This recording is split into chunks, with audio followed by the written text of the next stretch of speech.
Check mic. Praise the Lord. Hallelujah. Amen. Sige po, palakpakan natin ng Lord, mga kapatid. Salamat sa Diyos. At napakasarap magpuri sa Panginoon. Amen po ba? Amen. Salamat sa Panginoon. At ako din po ay nagpupuri sa Lord. Sa muli ay makapaghayag po ng salita ng Lord sa bawat isa sa atin, no? At excited po ba tayo makinig ng Word of God? Amen po ba? Amen. Kaya huwag po kayo matutulog, mga kapatid, no? Yan. Kaya mamaya, pakikilabit yung katabi. Pakisabi, huwag kang matutulog. Walang tulugan, no? Kasi alam nyo naman po, mabilis lang po ako preach, mga kapatid, ng salita ng Panginoon. Okay. Yung ating pag-uusapan po ngayon ay magpapatuloy po ang ika-4 na linggo ng buwan po ng June. It's all about, basahin po natin in 1, 2, 3, go! Freedom from the bondage of habitual sins. Okay. At ako po ay nagpapasalamat sa Lord na makapaghayag po sa inyo ng mabubuting balita ng Panginoon. Kaya pakinggan po natin at wala po tayong ibang gagawin ngayon kundi makinig lang po muna. Amen? Amen. At lagi lang kayo nakatingin muna sa akin para hindi po kayo may istorbo. Amen po mga kapatid. Amen. Salamat sa Lord. At ang ating pag-uusapan is all about defeating habitual sins. No? Paano po natin dadaigin ang mga madalas nating ginagawa ng mga kasalanan. Pag pinag-usapan po ang kasalanan, ayaw ng Diyos dyan. Amen. Okay? Pag pinag-usapan po ang kasalanan, ayaw ng Diyos sa anumang uri ng kasalanan. Amen po ba mga kapatid? Okay? Simulan na natin. Ayaw ng Diyos sa anumang uri ng kasalanan. At ngayon, yung focus po natin is all about habitual sin o habitual sins, no, mga kapatid. Ayaw ng Diyos po sa mga kasalanan na yan at hindi dapat yan namumuhay sa atin. Amen po ba mga kapatid? I-kondisyon mo na isip mo, yung puso mo na yung kasalanan ay ayaw ng Diyos. Bakit? Ang Diyos po ay banal. Amen po ba? Hindi po pwede na ikaw ay lumalakad sa Diyos, pero hindi ka lumalakad na may kabanalan. Imposible mga kapatid, kaya ayaw ng Diyos ng kasalanan. Sige po, bago tayo magsimula, hingin po natin ang paggabay ng Diyos. Sa muli tayo po ay manalangin. Amang Diyos na makapangyarihan, salamat po sa umaga pong ito. Salamat o Diyos, hallelujah, na pinagpala niyo na po, Panginoon, ang buong programa. Simula kanina hanggang sa mga oras na ito, hanggang mamaya, Panginoon. Salamat po, Diyos. At ngayon, Panginoon, kami po ay nasa dako ng pagbubulay-bulay ng iyo pong mga dakilang salita. Ang ating pong dalangin, Panginoon, sa inyo, gabayan niyo po kami. Ikaw po ang magbigay sa amin ng karunungan sa gabay po ng banal na Espiritu. Lord, hallelujah! Buksan niyo po ang aming pong mga spiritual ears, ang aming pong mga spiritual eyes sa umaga pong ito. At hayaan niyo po yung mga salita mo sa umaga pong ito, Panginoon, ay maging pagpapala po sa amin. Reminders, Lord, sa buhay po ng bawat mananampalataya. Gamitin mo lamang din po ako bilang instrumento ng mga salita mo ay mahayag, Panginoon, ayon po sa iyong dakilang kalooban. Amin pong sinasaway anumang gambala ng kaaway sa buhay namin para hindi namin mapakinggan ang iyong mga salita ay amin pong winawaksi in the mighty name of Jesus. We cast it right now in Jesus' name. Lord, salamat po, Panginoon. Manahan ka sa buhay po namin. Sa iyo po ang mataas na papuri sa pangalan ni Jesus. Ang lahat po ay magsabi ng Amen. Amen. Glory to God. Palakpakan po natin ang Panginoon. At yung ating pag-uusapan, dahil ito po ay pang-apat na pong Sunday, na tinatapik po ang patungkol po sa habitual sin. Kaya ako po ay tawag po dyan, naging specific po ako doon sa ating direktang pag-uusapan po, mga kapatid, mapalaya, no? Kaya sa umaga pong ito, ang ating pag-uusapan ay patungkol po sa 4 na habitual sins, kung saan po ang mga kalalakihan ay nag-struggle. No, sa mga kalalakihan po muna ito. Kasi tiningnan ko po, sabi ko pag sinama ko pa yung about sa mga kababaihan, hindi ko po may hit yung 35 to 40 minutes na alatin po sa preaching, mga kapatid. Kaya ngayon, pagbigyan niyo po ako ng ating pag-uusapan ay patungkol po muna sa mga kalalakihan. Kung saan po nag-struggle kaming mga lalaki. O, nasaan ba yung mga lalaki dyan? Taas ang kamay. Taas ang kamay. Nasaan ba yung mga lalaki? Diyos. Huwag po kayo mahiya. Tayo muna ngayon, mga tatay. Okay, kasi nakaraan ay selebrasyon po ng mga tatay. Kaya ngayon, pag-usapan po natin, saan ba nag-struggle ang mga kalalakihan? No? Kahit sa mga kabataan, kasama po kayo dito. Sa lahat po ng lalaki na nandito po sa iglesia. No? Bigyan ko lang po ng konting meaning po ang patungkol po sa habitual sin. Ito po ay nangangahulugan, no? Means that habitual sin o sinful living in your habit. Ibig sabihin, madalas. Habit na natin, ano? It means it is the pattern in practice of your life.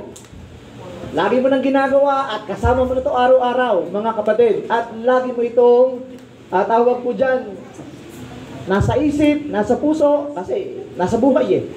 Kaya yung habitual sin po, kailangan talaga wag mabuhay po dyan ng isang mananampalataya. And the Bible says, no one who is born of God practices sin. Ang sinumang anak ng Diyos ay dapat hindi na namumuhay sa pagkakasala. Amen po ba? Kaya sabi ko po natin kanina, ayaw ng Diyos ang kasalanan at ayaw ng Diyos ang isang tao po ay manatili sa pagkakasala. Amen po. Kasi sabi ng Lord, pinalaya na tayo, mga kapatid, at ayaw ng Lord na tayo po ay maalipin pa muli sa pagkakasala. Because His sin abides in Him and He cannot sin because He is born of God. Hindi na tayo dapat nagkakasala dahil tayo po ay mga anak na ng Diyos. Amen po ba? Baka ka ng anak ka ng Diyos, dapat makadiyos ka. Totoo po ba mga kapatid? Hindi dapat makamundo ang gawa natin kasi bakit? Anak ka ng Diyos. Dapat tayo po ay makadiyos. Sa mga tatay, dapat tayong mga tatay ay makadiyos. Amen po ba mga tatay? Amen. Praise the Lord. Salamat sa Panginoon na dapat makadiyos ang mga tatay. Sa lahat ng kalalakihan, dapat tayo po ay makadiyos. Amen po ba? Wala na ata. Amen po ba mga kalalakihan? Amen. Sa lahat po ng mga lalaki. Basahin ko lang po ang maikling passage na ito, mga kapatid, no? Bago tayo dumako dun sa ating mga puntos. No? Samahan niyo po ako, mga kapatid, sa pagbabasa. In the book of Romans, mga kapatid, sa sulat po ni Pablo sa mga taga-Roma, kung bakit po nananatili po ang pagkakasala sa isang tao. Sabi po dyan sa chapter 7, verse 15 hanggang 25. Bibilisan ko lang po, ano, papahapyawan ko lang po ito, mga kapatid. Hindi ko maintindihan ang aking sarili dahil ang mabubuting bagay na gusto kong gawin ay hindi ko magawa. Pero ang mga bagay na ayaw kong gawin, ang siya kong ginagawa. Mga kapatid, at kung ayaw ko ang mga ginagawa kong masama, ibig sabihin nito'y sumasang-ayon ako na tama ang mga sinasabi ng kautusan. Kaya hindi talaga ako gumagawa ng masama, kundi ang kasalanang likas sa akin. Bakit po yung kasalanan ay paulit-ulit? Kasi likas na po ng tao na makasalanan. Tandaan niyo po mga kapatid, no? Human nature, no? Likas na po ng tao ang maging makasalanan. Kaya nga, glory to God, dahil yung kasalanan po ay pinatawad ng Diyos. Amen po ba? Pero dapat hindi tayo nagpapatuloy sa pagkakasala. Ang Panginoon ay pumarito para sa makasalanan, hindi para sa mga nagpapatuloy sa pagkakasala. Tuloy-tuloy natin. Kaya, ano ba? Verse, ano tayo? 18. Alam kong walang mabuti sa akin. Ang tinutukoy ko ay ang makasalanan kong pagkatao. Tayo po yun, mga kapatid. Dahil kahit gusto kong gumawa ng mabuti, hindi ko ito magawa. Biruin niyo po yan, gusto niyang gumawa ng mabuti, pero hindi niya magawa. Kasi bakit? Siya po ay, alipin ng kasalanan. Mga kapatid, ano pang sabi diyan? Dahil dito, ang mabubuting bagay na gusto kong gawin ay hindi ko magawa, pero ang mga bagay na kinasusuklaman kong gawin, ang siya kong ginagawa. Mga kapatid, especially sa mga tatay, sa lahat ng mga mananampalataya, experience natin to, mga kapatid. Merong humihila. Gusto natin mag-church, pero merong humihila. Gusto natin sumunod sa Diyos, pero merong humihila, mga kapatid. Kasi bakit? Human nature, likas ng taong makasalanan. Kaya nga sabi ng salita ng Panginoon, dapat araw-araw tayong nagpapakabanal. Amen po ba? Kasi kung hindi tayo magpapakabanal araw-araw, yung likas ng taong makasalanan, yun po yung mamumuhay sa atin. Totoo po ba mga kapatid? Yan po ang sinasabi malinaw ng salita ng Panginoon. Kung ginagawa ko man ang ayaw kong gawin, hindi na ako ang talagang gumagawa nito, kundi ang kasalanang likas sa akin. Kasi nga po, ang naturalisa, ang likas ng tao ay makasalanan. Kasi kaunting kalabit mo lang, mag-iinit ng ang ulo. Especially sa mga tatay. Lalo sa mga bata, Pag yung mga anak natin ay nagtatalo-talo, di ba, napapasigaw agad yung tatay. Ganon din po yung mga nanay. Pero pasensya na mga tatay, tayo po muna ngayon yung ating pag-uusapan. Ulit tayo. Ito ang natuklasan ko tungkol sa aking sarili. Kung ibig kong gumawa ng mabuti, hinahadlangan ako ng kasamaang likas sa akin. Gusto kong gumawa ng mabuti, gusto kong sumunod sa Diyos, gusto nating sumunod sa Diyos, pero hinahadlangan ng likas na kasalanan na sa atin. Nakukuha po ba natin mga kapatid? Kaya na sabi ko kanina, dapat lumalakad tayo na mayroong kabanalan everyday. Kasi maraming tayong na-absorb na mga iba't ibang klase. Especially po yung mundo. Kaya nga kung hindi tayo mag-iingat, mga kapatid, talagang tayo po ay mahuhuli ng kaaway talaga. Kaya dapat lumakad na mayroong kabanalan. Kasi likas sa tao ang makasalanan. Pero salamat sa Panginoon. Sa kaibuturan ng aking puso, nalulugod ako sa kautusan ng Diyos. Pero may napapansin akong ibang kapangyarihan na kumikilos sa aking pagkatao, na sumasalungat sa pagsunod ko sa kautusan na alam ko. Dahil dito, naging alipin ako ng kapangyarihan ng kasalanang likas sa aking pagkatao. Mga kapatid, meron pong pagkaalipin ng pagkakasala. Totoo po ba yun mga kapatid? At isa po ito, habitual sin. Na kailangan po mga kapatid, ay yan po ay maputol na. Amen po ba? Marami na po ang nagturo from first, second, and third, mga kapatid, na patungkol po sa wasakin, mapalaya sa bondage of habitual sin. Pero ito yung ugat, kasi bakit? Likas sa tao talaga ang makasalanan, mga kapatid. Kaya yung recommendation po ni Pablo dyan, dapat yung Espiritu ng Diyos ay nasa iyo. Amen po ba? Yung Espiritu ng Diyos ay nasa atin. Without the Spirit of God, hindi tayo makakalakad na mayroong kabanalan. Kaya nga, sabi ng itong sulat na ito ni Pablo, gusto kong gumawa ng mabuti pero hindi ko magawa. Bakit? Mayroong humihila. Mayroong sumasalungat. Bakit? Kasi itong katawang ito ay makasalanan. Amen po ba? Likas itong makasalanan, mga kapatid. Kaya kailangan po ma-purify po ito, magkaroon po ng kabanalan. Paano magkakaroon ng kabanalan ang isang tao kung malayo siya sa presensya ng Diyos? Sino po ba ang nagpapabanal sa tao? Kundi ang Espiritu ng Diyos. Amen po ba mga kapatid? Kasi hindi po pwedeng manahan ng Espiritu Santo sa taong makasalanan. Kaya nga tinatawag siyang banal na Espiritu o Santong Espiritu. Mga kapatid, Holy Spirit, hindi pwedeng manahan sa taong nagpapatuloy sa pagkakasala. Kaya yung hatak ng laman, yung likas na makasalanan ay mapuwersa kumpara po sa Espiritu ng Diyos. Amen po ba mga kapatid? Kaya minsan, hindi natin lubos maisip, gusto ko namang sumunod sa Diyos, gusto ko namang mag-serve sa Kanya, pero bakit ang daming umahatak? Kasi likas tayong makasalanan mga kapatid. Nagkakaintindihan po ba tayo? Ito po yung pinakapulot dulo po niyan mga kapatid. Kaya kung bakit may lumabas na habitual sin, yung paulit-ulit na pagkakasala. Kasi ito po yung sinasabi po ni Pablo sa mga taga-Roma, na dapat mapalaya po tayo dito mga kapatid. Amen po ba? At pinalaya ka na ng Diyos. Nung si Christ ay tanggapin mo bilang Panginoon na tagapagligtas ng buhay mo, mga kapatid, meron ng kalayaan. Yung bondage of sin, yung curse, yung sumpa ng kasalanan ay napalaya tayo doon. Kaya lang ang problema, mga kapatid, bumabalik tayo. Kaya merong habitual sin na paulit-ulit na lang natin ginagawa. Pinagsisihan mo ngayon, mamaya ano gagawin mo? Babalik ka na naman. Kasi bakit? Wala po ang banal na espiritu sa buhay natin. Pastor, paano naman po kami panahanan ng banal na espiritu? Sino po ang baptizer ng Holy Spirit? Which is Jesus Christ. Ibig sabihin, lumapit ka sa Panginoon. Lumapit tayo sa Diyos para po maranasan natin ang kapuspusan ng banal na espiritu. Serving the Lord without the Holy Spirit or filled with the Holy Spirit is nothing, mga kapatid. Wala talaga. Kaya ngayon pagsunod mo sa Diyos, para bang lulubog lilitaw kasi wala po ang banal na espiritu. Nakakaintindihan po ba tayo? Kaya in-encourage ko pang bawat isa na lumakad tayo na mayroong kapuspusan ng banal na espiritu, mga kapatid. Amen po ba? Amen. No? Sige, tingnan natin.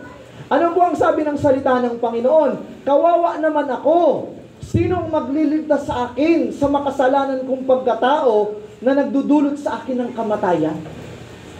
Mga kapatid, ibig sabihin yung kasalanan ito ay pwede magdulot sa akin ng kamatayang espiritual. Nakakaintindihan po ba tayo? No, hindi lang sa mga tatay. Sa bawat isa, kung nagpapatuloy pala ako, ulit-ulit ko lang ginagawa yung kasalanan, ito pala yung maghahantong sa isang kamatayang espiritual. Mga kapatid, nakakaintindihan, tatlong klase ng kamatayan: physical death, spiritual death, at eternal death. Tatlong klase ng kamatayan, mga kapatid, no? Hindi maiiwasan po ng tao. Pero glory to God, no, mga kapatid, mamatay man tayo physically, pero tayo po ngayon ay binuhay na ng Diyos spiritually. Amen? Kasi na-born again ka, at doon, pagdating sa second life, you have eternal life. Amen po ba? May buhay tayong walang hanggan. Kaya naman, mga kapatid, pagsikapan po natin ito. Amen? Mapalaya, no, sa anumang klase ng kasalanan. Salamat sa Diyos. Hallelujah. Na siya ang magliligtas sa akin sa pamagitan ni Jesucristo na ating Panginoon. Kaya kanina binanggit ko po, mga kapatid, lumapit tayo sa Panginoon Jesucristo. Amen po ba? Para yung mga habitual sin na yan o anumang klase ng uri ng pagkakasala, nagapos ang isang mananampalataya, mapalaya po tayo. At tayo po ay magkaroon ng buhay na walang hanggan. Amen po ba? Kasi ito naman po talaga yung nagsisikapan po natin na makasunod sa Diyos, para naman po tayo ay magkaroon ng buhay na walang hanggan. Mga kapatid, without eternal life na pangako ng Diyos, sayang yung paglilingkod natin sa Panginoon. Pero glory to God, dahil mayroong buhay na walang hanggan na ipinangako ang Diyos, kaya yung paglilingkod mo, yung katapatan natin sa Diyos ay hindi po mababaliwala, mga kapatid. Amen po ba? Kaya tayo po'y nagsisikap sa paglilingkod sa Diyos. Ito ang kalagayan, o itong aking kalagayan. Ang kaisipan ko ay nagpapasakop sa kautusan ng Diyos, pero ang aking makasalanang pagkatao ay nagpapasakop sa kapangyarihan ng kasalanan. Ganun po talaga ang nangyayari, mga kapatid, pag wala tayo sa Diyos. Yung kasalanan po ang namamayagpag, no, sa buhay natin. Kaya naman ang aking advices, mga kapatid, sa bawat isa, hayaan niyo po yung banal na espiritu ang patuloy na sumain niyo. Amen po ba? Mapuspos tayo ng banal na espiritu. Kasi pag tayo po ay napupuspos ng banal na espiritu, iba po ang ating response sa paglilingkod sa Lord. Iba yung ating lakad, mga kapatid. Kasi bakit? You are guided ng banal na espiritu. Amen po ba? Paano ako, pastor, mapupuspos ng banal na espiritu? Dagdag lang po natin, mga kapatid. Paano ba ako mapupuspos ng banal na espiritu? Sinabi natin kanina, sabi ng Biblia, the baptizers of the Holy Spirit is Jesus Christ. Anong gagawin natin? Di lumapit tayo sa presensya ng Panginoon. Sa paano ka mamaraanan? Di manalangin ka. Mag-aral ka ng salita ng Panginoon o matend ka sa mga gawain para malayo ka sa paggawa ng kasalanan. Kasi kung busy ka sa paggawa ng kalooban ng Diyos, mga kapatid, sigurado, malayo ang isip mo sa paggawa ng kasalanan. Amen po ba? Pero yung mga taong hindi busy sa salita ng Diyos, hindi busy sa gawain ng Diyos, mas maraming time, mas maraming pagkakataon na pwede po kayong magkasala kasi wala tayo sa presensya ng Panginoon. Kasi likas po ng taong makasalanan. Itong ating binasa sa sulat po ni Pablo sa mga taga-Roma, paalala po ito sa atin, mga kapatid. At ngayon, para po sa lahat ng lalaki na narito, mga kapatid, ito ang madalas, marami po yan, pero 4 lang para di tayo magtagal, mga kapatid, na nag-i-struggle o nahihirapan po ang isang lalaki o isang kalalakihan, mga kapatid, nag-i-struggle sa ganitong uri ng pagkakasala. Number 1, men struggle with anger. Andiyan po ba? Syempre po, dyan tayo madalas mahulog yung mga tatay sa mga kalalakihan. Kasi bakit ang tingin natin, tayo po ay, magaling. Tayo po ay malakas. No, mga kapatid, walang dapat na sasaway sa atin. Kaya naman, pag merong counting madalas umiinit yung ating ulo. Hindi niyo po ba napapansin, mga kapatid, no? Sabi po sa survey, if you have ever wondered why there are so many men in prison compared to women, the number of male criminals makes clear that men commit more pagnanakaw, pagpatay, at sabi po dyan, pangre-rape. Totoo po ba, mga kalalakihan? Yun po yung survey na madalas po maraming mga kalalakihan ang pumapatay, maraming mga kalalakihan ang mga magdanakaw, maraming mga kalalakihan na nakakapag-commit ng crime na itong panggagahasa. Kaya naman sa mga kalalakihan, dapat nag-iingat po tayo, mga kapatid. Nagkakaintindihan po ba? Sa mga tatay, no? Sa bawat lalaki na narito. Kaya itong ating pinag-uusapan na nag-i-struggle tayo dito sa usaping ito na may galit no, mga kapatid, madaling yung ating mag-alburuto Yung ating pong tawag diyan, damdamin. No, masagi lang ng konti, nag-aalburuto. Kaya naman ang aking pong payo sa lahat ng mga kalalakihan, patuloy tayong magpakumbaba. Amen po ba? Kasi kung hindi tayo nagpapakumbaba, lagi tayong nasa taas, hindi talaga may iwasan po yan na mag-struggle po tayo sa lagi lang tayong galit. Kaya yung mga tatay po, minsan lagi stress kasi lagi na lang galit. May mga rason kung bakit. Pero sabi ng salita ng Panginoon, iwasan po natin ang laging magalit. Sa mga lalaki, sa mga tatay. Naintindihan po ba natin? Dapat, kasi madalas mapasan, yung noon nakakunot na laging galit. No? Kaya naman pagdating sa bahay, galing sa trabaho, pagod, pagdating sa bahay, ano pong nangyari? Galit. Sa mga tatay, mga kapatid, yes, pagod tayo. No, sa mga nagtatrabaho, mga tatay, mga kalalakihan, pagod tayo. Pero mga kapatid, huwag natin dalhin sa loob ng tahanan kung ano man po ang situation, meron tayo doon sa ating trabaho, workplace, o ano pa man, mga kapatid. Para maiwasan po ang ganitong uri ng pagkakasala na paulit-ulit na lang. Di nyo man nababansin tatay, mga kalalakihan, na pag uwi sa bahay, lagi na lang galit. Totoo po ba? Lagi na lang masama ang loob. Nadadamay po ang buong pamilya. Kaya sa mga tatay, iwasan na po natin ang mahulog sa pagkakasala dyan sa galit ng mga tatay. At alam niyo po ba, kaming mga lalaki pa nagtanim ng sama ng loob, matagal talaga mawala ng mga kapatid. Kaya naman, salamat sa Diyos na tinuturuan tayo ng salita ng Panginoon na iwasan na po natin ito, mga kapatid. Kaya sa mga tatay, ang aking advices, huwag po tayong padadaya sa gawa ng kaaway, na ma-overcome po natin itong ganitong klase na ating pag-i-struggle sa ganitong uri po ng habitual sin. Kasi yung galit madaling mag-arise po No? Konting lang, magagalit na. Alam niyo po ba, kadalasan nag-aaway ay mga kalalakihan? Napapansin niyo po ba? Pero yung mga babae, bihira lang Maano lang talaga. Lang sa mga babae. Kami mga lalaki. Kaya pag may pagkakataon, dinadaanan din po natin yung patungkol po sa mga nanay. Okay? O sa mga kababaihan. Sabi po dyan, don't give it to worry or anger. It only leads to trouble. Pag kayo po ay nagagalit na, pag tayo po ay may sama na ng loob, ito po ay magdadala sa atin sa kapahamakan. Kaya di ba maraming mga tatay na nag-away, napatay yung kaaway, tapos nung mahimas-himasan, hindi ko alam yung aking ginawa. Kasi nadala po ng galit po, emosyon. Naiintindihan po ba natin? Sa mga tatay, kasi tayo po yung madalas na nasa labas, tayo po yung naghahanap buhay, pwede natin itong ma-encounter sa araw-araw. Kaya naman po, huwag po nating hayaan na tayo po ay maalipin po ng galit. No? At ito po ay magdala sa atin sa kapahamakan.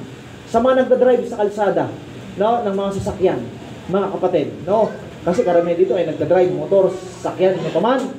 Minsan ganun po Kaunti lang naman magagalit talaga. Mga kapatid, para bang nag-iiba ang itsura Pag nagigit ng konti, no, mga kapatid, iwasan po natin. No, kasi pag tayo po ay na-involve sa ganyang uri ng mga tawag ko diyan, violation sa kalsada, tayo din po yung maaabala. Hanggang sa mahimasmasan ka, bakit ko kaya ginawa yon? Kasi bakit nadala tayo ng galit, yung emosyon, pinairal natin. Kaya naman po sa mga nagdadrive, no, katulad po sa amin, iwasan po natin ang ganitong sitwasyon sa kalsada. Amen po ba mga tatay, no, na nandito ngayon, na madalas nasa kalsada. Para hindi po tayo madala po nito sa kapahamakan in troubles. Kasi pag nandun na po, mahirap po kasi umalis sa problema eh, mga tatay. Kung kapitbahay mo sometimes galit sa'yo, and to confront po kasi tatay, bago muna mga babae, tatay muna eh. At madalas, para ayaw natin matapakan yung ating mga ego, gusto natin na tayo yung matapang. Okay lang na hindi matapang, basta tayo po ay hindi may pasok po sa troubles, mga tatay. Amen po ba? Iwasan na po natin yan at mapapalaya tayo ng Panginoon dyan through His Word. Ano pa po? Sabi po dyan, ang mga tatay o ang mga kalalakihan ay nag-struggle, no? Pero basahin ko po muna ito, mahilang ito sa Santiago. Tandaan ninyo, itong mga minamahal kong kapatid, dapat maging handa kayo sa pakikinig, dahan-dahan, sa pananalita, at huwag agad magagalit. So, mga tatay, sa bawat isa, dahan-dahan sa pagsasalita at huwag agad magagalit. Kasi pagsasabahay talaga, ang tatay talaga, hindi talaga magpapatalo eh. Totoo ba mga tatay? Lagi tayong tama. Okay, iwasan po, dahan-dahan sa pagsasalita at huwag agad magagalit. Sapagkat ang galit ay hindi nakakatulong sa tao para maging matuwid sa paningin ng Diyos. Yun po pala yung katotohanan mga tatay, no, sa bawat sa atin, na yung galit po ay hindi nakakatulong para tayo po ay maging matuwid sa harapan po ng Panginoon, mga kapatid. At alam niyo po ba, pag lagi kang galit, no, madali magpalpitate po yung ating yung ating pong puso, mga kapatid. Madali eh. No, kaya naman po mga kapatid, iwasan na po natin sa mga tatay, especially sa mga nagkakaedad na po, no, iwasan na po natin. Lalo pag may mga maintenance na, ay mga tatay, no, iwasan na po natin yan. Pangalawa, men struggle with sexual immorality. Base po sa survey, mga kapatid, no, some people believe that women struggle with sexual immorality as much as men, but there's an important difference that can be found in the eyes. Sabi po dyan mga kapatid, no? The porn industry is comprised of mostly actresses, kasi sila po yung mga nandoon, no? Who are paid by men. Bakit sila nahulog doon? Dahil kadalasan po, yung kanila pong mga nagpapatronize po nito, tumatangkilik nito ay mga lalaki. The same applies to illegal prostitution where women are controlled by male thieves. Kaya mga kapatid, di ba, madali talagang mahulog sa pagkakasala at minsan ulit-ulit na lang ito. Na ang mga kalalakihan ay nagkakasala po sa immoralidad. Kasi bakit malayo tayo sa Panginoon? Alam niyo po mga kapatid, pag kayo po'y nalalayo na sa Diyos, itong katotohanan, pag nalalayo na kayo sa Diyos, unti-unti ng dinadaya na ng kaaway tayo ng mga tatay, mga kalalakihan, at dito pumapasok po ang immoralidad. At pag pumasok na po ang immoralidad, dito darating ang pagkakataon na magdududa ka na sa asawa mo. Mga tatay, magdududa ka na sa asawa mo, galit ka na sa asawa mo, kasi bakit? Nahuhulog na sa pagkakasala sa immorality. At ang ibang mga tatay, sabi po dyan, nanonood pa ng mga pornographic. At hindi lang mga tatay, kundi mga kabataan. Kasi isang click mo lang dyan po sa internet, nandyan na po lahat. Kaya naman sa atin ng mga tatay, mag-ingat po tayo. At marami pong mga tatay, marami pong mga kalalakihan nag-i-struggle po pagdating po dyan sa panonood ng mga pornographic. Kunwari, nakatalikod, pero iba pala ang pinapanood.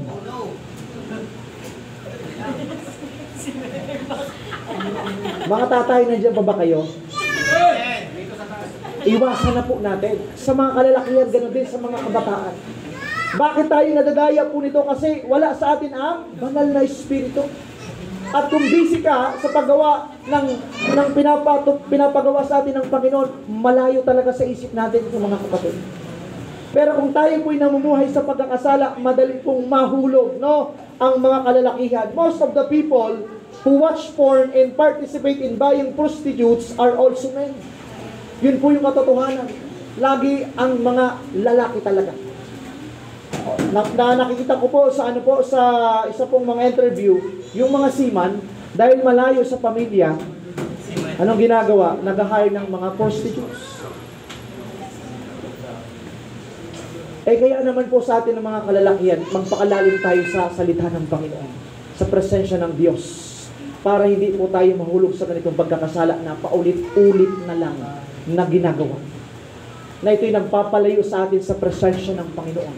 Ito pong klaseng ito ng kasalanan, yung immoralidad at yung mata madaling magkasala.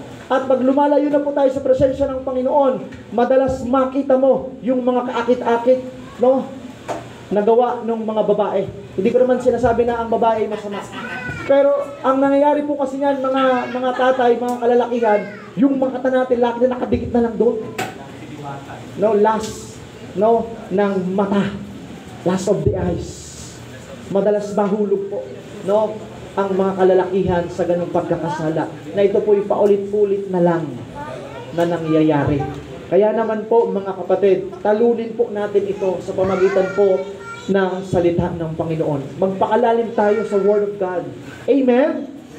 Kasi likas na po ng tao ang makasalanan. Kaya pag nagsindi ng konti, dire-diretso talaga mga tatay. Kaya iwasan po natin, no? Magpakalalim tayo sa presensya ng Panginoon para maiwasan po ito. Kasi ang daya po ng kaaway ay nandyan po palagi. Kaya marami po mga naghihiwalay na pamilya dahil po maraming mga tatay ang nadaya. Maraming mga kalalakihan ang nadaya. No? Nabalin yung kanilang atensyon. No? Imbis na kay misis, imbis sa asawa, naghanap ng iba. Mga kapatid, hindi na maganda. Kasi bakit? Dapat tayo po ay, mga kapatid, nagpapakalalim sa Panginoon para maiwasan po natin ito. Mga kalalakihan. No? Kaya po ba? Wala naman po ata nag-struggle dito sa ganitong sitwasyon na habitual sin na ulit-ulit na lang ginagawa. No, especially po yung panonood po ng mga pornographic, mga videos, mga images. Na akala niyo po ay makakapag-satisfy sa atin, hindi mga kapatid. Yan po ay lalo kang mahuhulog sa pagkakasala. Mapapalayo tayo sa presensya ng Panginoon. Hanggang sa mangyayari, ayaw mo na sa asawa mo. No, kaya paalala po, especially po sa mga tatay. At ganoon din po sa bawat kalalakihan na narito, maging kabataan man. Na po, in the book of James, at kung susundin niya ang pagnanasa niya, magbubunga ito ng kasalanan. No? At kung ang pagpapatuloy at kung magpapatuloy siya sa kasalanan, hahantong ito sa kamatayan. Kung hindi tayo mapapalaya, mga kapatid, doon sa uri ng pagkakasalang ito, mga kalalakihan, mga tatay, hahantong po ito sa kamatayan. Kamatayang espiritual, ibubulid tayo sa dagat-dagatang apoy. Physical death, spiritual death, at yung eternal death, eternal separation from God. Kasi pag hinusgan ng Diyos, ikaw, hindi ka nagpatuloy, nagkasala ka, patuloy ka sa paggawa ng immoralidad, pagnanasa, inuna mo pa ito kaysa sa sumunod sa Diyos. Hahatulan ng Diyos, dadalhin doon sa dagat-dagatang apoy. Ang tawag po doon, eternal death o eternal separation from God. Pag namatay po ang tao, mga kapatid, wala na po, tapos na. Kaya naman sa mga tatay, mag-ingat po tayo. Sa mga kalalakihan, mag-ingat po tayo. Kasi baka tayo po ay nahuhulog na sa ganitong uri ng pagkakasala at paulit-ulit na lang. Kaya hindi tayo makasunod sa Diyos ng lubusan. Mayroong itinatago. Alam niyo po bang kasalanan na tayo po'y nag-i-enjoy ay ito po yung kasalanang itinatago na hindi pa ibinibigay sa Diyos. The more na nag-i-enjoy ka sa kasalanan na yan, mas the more mo yan ang itinatago. Kaya naman mga kapatid, isuko na natin sa Panginoon kung meron pa man. Ayaw ng Diyos sa ganitong uri ng pagkakasala sa amin pong mga kalalakihan.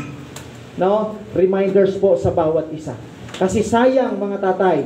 Okay, ang mata ang nagsisilbing ilaw ng katawan. Kung malinaw ang iyong mata, maliwanag o maliliwanagan ang buong mong katawan, no?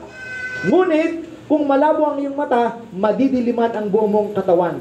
Kaya kung ang nagsisilbing ilaw mo ay walang ibinigay na liwanag, napakadilim ng kalagayan mo. Kaya nga itong mata, mga kapatid, no? Kung lagi na lang tingin mo ito ganito, ay talagang magkakasala ka. Lalakad tayo sa kadiliman. At sabi po sa Juan, ang sino mang naliwanagan na, ay wag na pong lumakad sa kadiliman. Amen po ba? Nasabi ng salita ng Lord, tayo dapat ang maging asin at ilaw ng sanlibutan, mga tatay. Amen po ba? Parang Father's Day ito in continuation ng Father's Day. Amen? Dapat tayo pang maging ilaw at asin ng sanlibutan. Amen po ba? Na makita sa atin, mga kapatid, yung kabutihan ng Diyos, kabanalan ng Diyos. At huwag na tayong gumaya, no? Doon sa mga kasalamuha natin na wala pang pagkakilala sa Panginoon. Ang gawin natin, akayin po natin sila. At sila po yung makakilala din po sa Diyos. Amen? Okay, tuloy tayo. Sapagkat ang lahat ng kamunduhan, ang masasamang hilig ng laman, ang pagnanasa sa mga nakikita ng mata, at ang anumang pagmamayabang sa buhay ay hindi nagmumula sa Ama, kundi sa mundo. Ibig sabihin, hindi talaga ito sa Diyos. Kaya kanina, sinabi ko po sa inyo, lahat ng kasalanan ay ayaw ng Diyos. Kaya iwasan na po natin ang magkasala. Hindi naman ibig sabihin na maging ano po tayo, sinless, hindi po. Kasi ang Lord lang po ang walang kasalanan. Ibig sabihin na i-eliminate po natin yung pagkakasala sa ganitong uri ng gapos ng kasalanan. Kasi yung mata talaga, mga kapatid, no, ay kasalanan talaga eh. Kaya kung may makita tayo, ipikit nyo lang po yung mata nyo, tumalikod kayo. Ang iba, ang isa ipikit, lalo pang lalapit. Sabi ni Pastor, rumahanga lang daw. Kaya lang, nagkakasala na kasi mayroon ng bumubo sa kaisipan. Pwede naman tumingin, pero wag magkaroon po ng kahalayan sa ating kaisipan o pangnanasa sa mga mata sa atin po na mga kalalakihan. Kasi ito po ay hindi mula sa Diyos, kundi ito'y mula sa mundo. Ang mundo at lahat ng bagay dito na hinahangad ng tao ay mawawala, ngunit ang taong sumusunod sa kalooban ng Diyos ay mabubuhay magpakailanman. Yun po ang pangako ng Diyos. Kaya, iwasan na po natin, mga kapatid, ang ulit-ulit na uri ng pagkakasala na ito. Yung immoralidad. No? Kaya sa aking pong pakiusap sa mga tatay, no, wala mang nakakakita po sa atin. Kasi minsan, wala nakakilala sa atin, meron tayong pinuputan, meron tayong ginagawa sa mga trabaho, hindi natin kasama yung asawa natin, hindi natin kasama yung anak natin, hindi natin kasama yung pamilya natin. Maging ano po tayo, maging honest po tayo. Kasi bakit? Alam ng Lord. Sabi doon, mag-behave. No? Mga tatay. Okay? Ano pa? Saan pa daw po? Nahulog po, nag-struggle ang mga tatay o ang mga kalalakihan. Men struggle with greed. Ang taong yumayaman sa masamang paraan ay nagdudulot ng kaguluhan sa kanyang sambayanan. Yun po yung katotohanan. Na minsan, tayo po, no, na mga tatay, dahil gusto natin na makamit yung ating po mga pinapangarap, pero nagiging ano na tayo? Nagiging gahaman na. Hanggang sa tayo po ay hindi na mapigilan. Kahit hindi na sa atin, gusto pa natin na maging atin. Kahit parte na po ng iba, gusto pa natin maging parte. Kasi bakit? Tama, nagdi-desire tayo, pero wag po natin dadaanin sa masamang kapamaraanan. Amen po ba? Wag tayo maging maging gahat. Nakuha po ba mga tatay?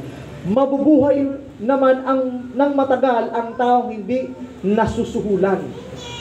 Kasi, ba't natin sinama ito? Kasi alam niyo po, kalakaran po ngayon, no?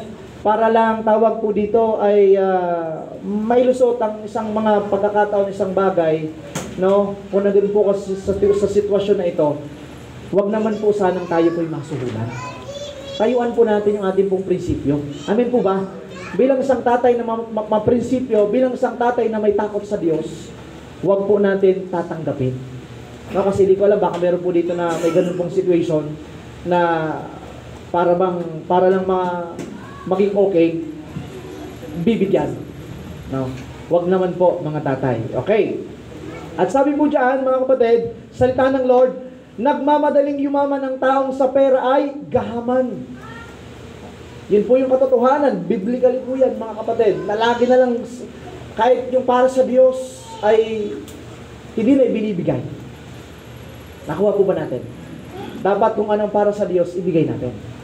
What is due to God, give it to God. What is due to Caesar, sabi po ng Word of God, sabi ni Jesus Christ, ibigay natin. Ibig sabihin, kung ano man po ang naukol para sa Diyos, ibigay natin. Okay. Sa mga tatay, dahil tayo po ang nagtatrabaho, advice ko lang po, huwag tayong masyadong isubsob yung buhay sa pagtatrabaho na para bang wala ng bukas. Kasi ang buhay po natin nag-iisa lang. Huwag po natin itong sayangin. No? Pastor, bakit naman nasabi mong sayangin, nagtatrabaho naman ako? Ibig sabihin, wala na tayong panahon sa Diyos.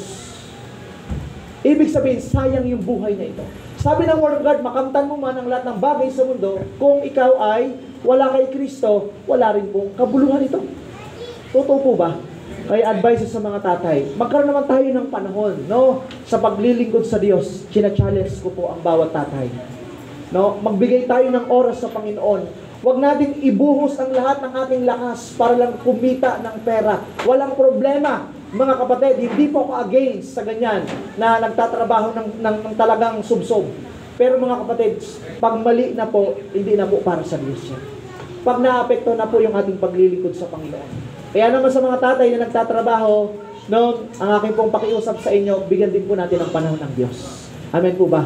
At ako'y nabibless dahil marami pong tatay dito sa simbahang ito na nagbibigay ng oras sa Panginoon. At narito kayo, no, sumasamba sa Diyos. Ngunit ang hindi niya alam, patungo pala ito o patungo siya sa kahirapan.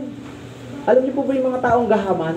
No, akala lang sa kanila gusto lang sa kanila lang talaga. Ay akala niya magtatagumpay siya, pero hindi po pala. Ito pala ay patungo saan?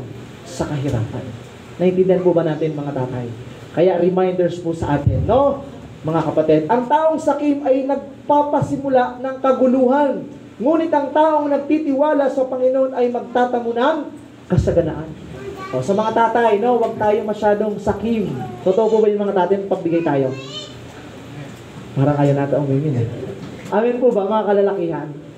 Amen, no? Dapat, iintriga kay misis kung ano po ang dapat.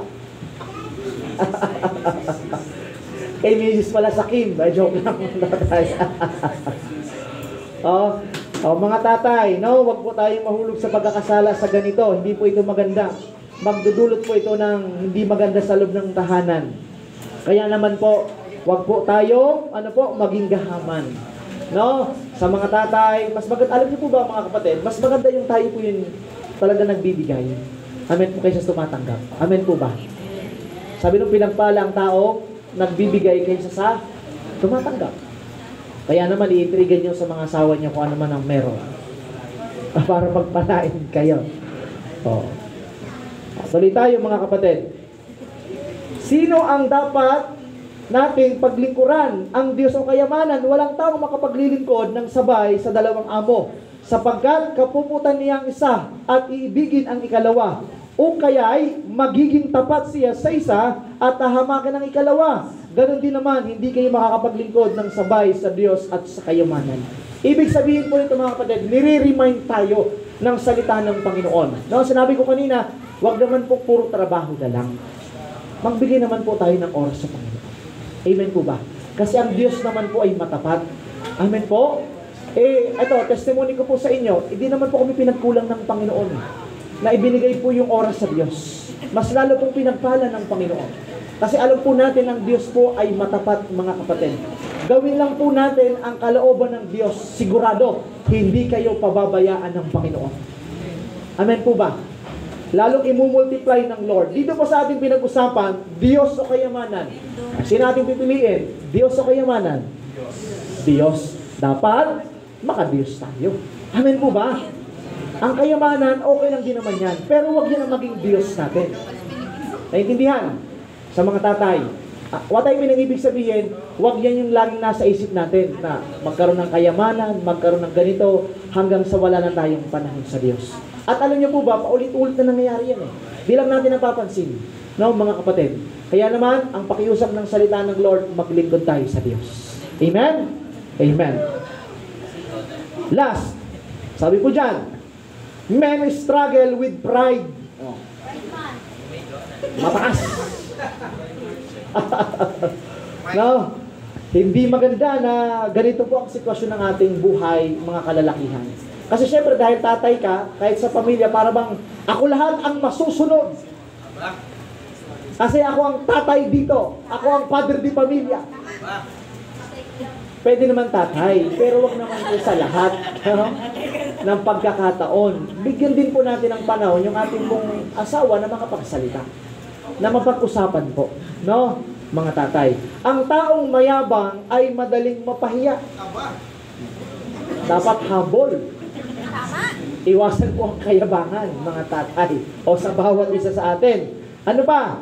Ngunit may karunungan ang taong mapagpakumbaba. Amen. At alam niyo po pag nagpapakumbaba tayo, naging mas mapakumbaba tayo, na iiwas po tayo nito sa kaguluhan. Amen po ba? Kasi bakit lagi tayo nagpapakumbaba?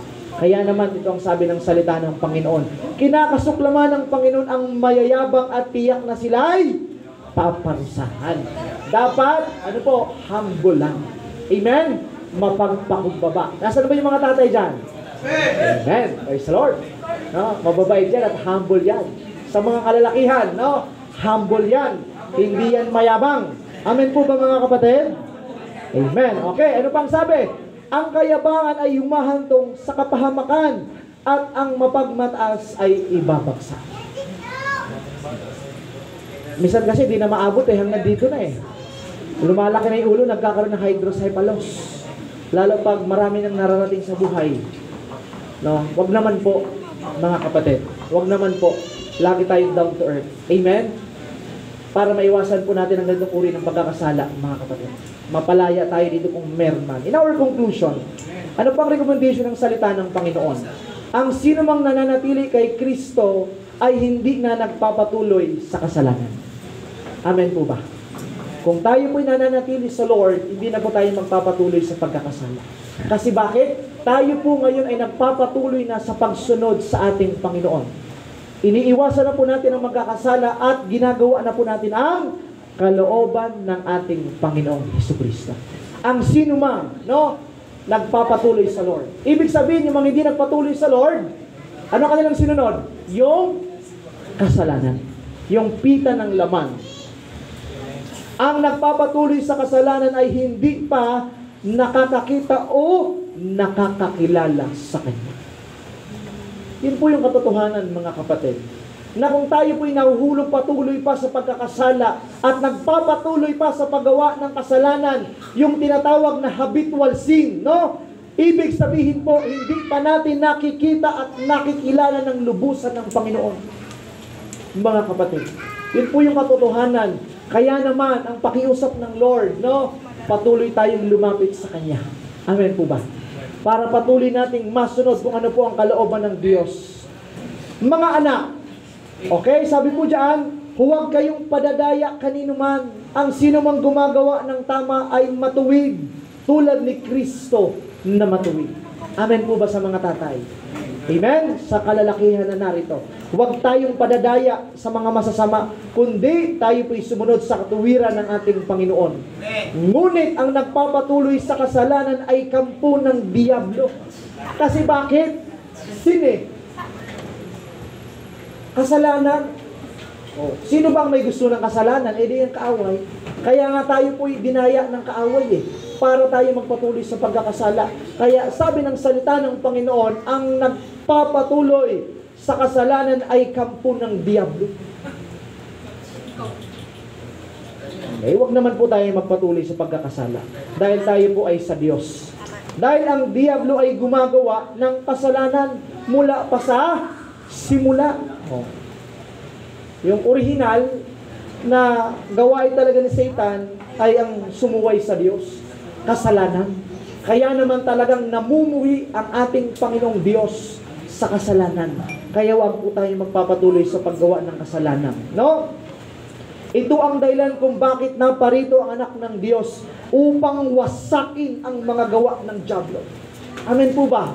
Now, sa bawat isa sa atin, kaya nga di ba Paul mo sinasabi, lumapit kayo kay Kristo. Lumapit tayo sa Panginoon, mga kapatid, para hindi tayo madaya ng kaaway. At kung nadaya man, di lumapit ka sa Panginoon para sirain ng Diyos kung ano man po ang gawa ng diablo sa buhay po natin.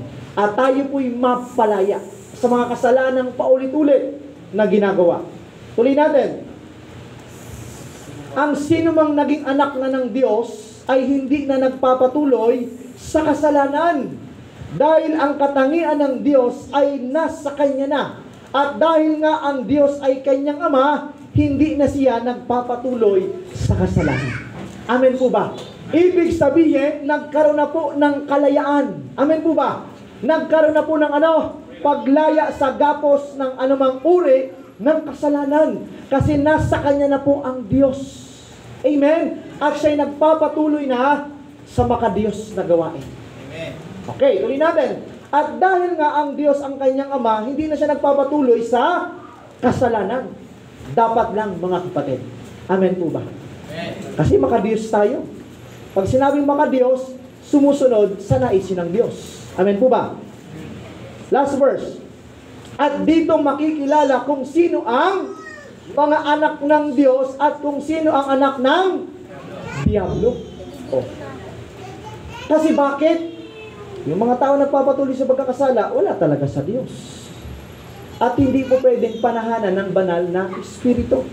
Kaya nga mga kapatid, patuloy tayong magpakabanal, lumakad na merong kabanalan araw-araw.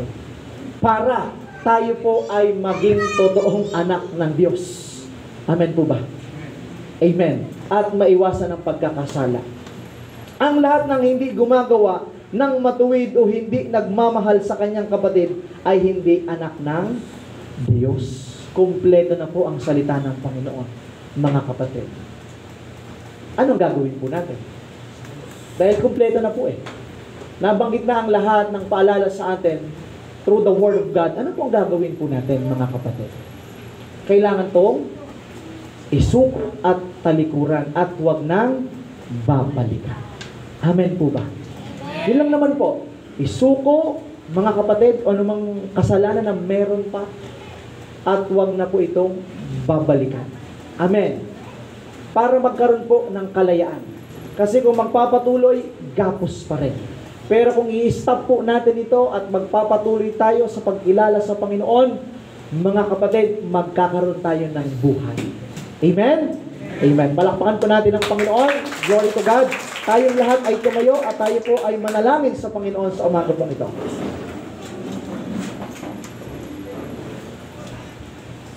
Praise the Lord. Hallelujah. Pasalamat tayo sa Panginoon. Thank you, Lord. Hallelujah sa umaga pong ito. Salamat, Ama, sa mga dakila mong salita, Panginoon, na patuloy na nagre-remind po sa amin, Lord, hindi lang po sa mga kalalakihan na narito, kundi sa bawat anak niyo po, Panginoon. Nang naisin niyo po, Diyos, lumakad po kami na mayroong kabanalan, Panginoon. Na naisin po namin, O Diyos, ang naaayon po sa inyo. Hindi yung naayon sa mundong ito, Panginoon. At ang naisin niyo po, O Diyos, sa amin, na mga lingkod niyo po, Panginoon, na mga mananampalataya niyo po, O Diyos, patuloy po kaming sumunod sa iyo. Lord, kung kami man po ay nagkakasala, Panginoon, Father God, kami po ay humihingi sa iyo ng tawad.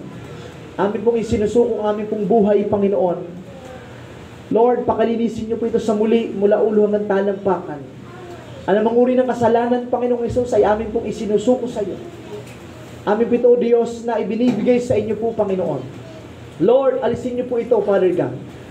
At kami din po, Diyos, sa umagang ito ay magdesisyon, Panginoon, na wag na po namin babalikan yung aming pong mga pinag-usapang uri ng kasalanan na palagi-lagi na lang na ginagawa, Panginoon. Dapat talikuran po namin ito at wag na po namin itong babalikan, Panginoon. Lord, tulungan niyo po kami. Bigyan niyo po kami ng lakas, Panginoon. Bigyan niyo po kami ng karunungan, Father God.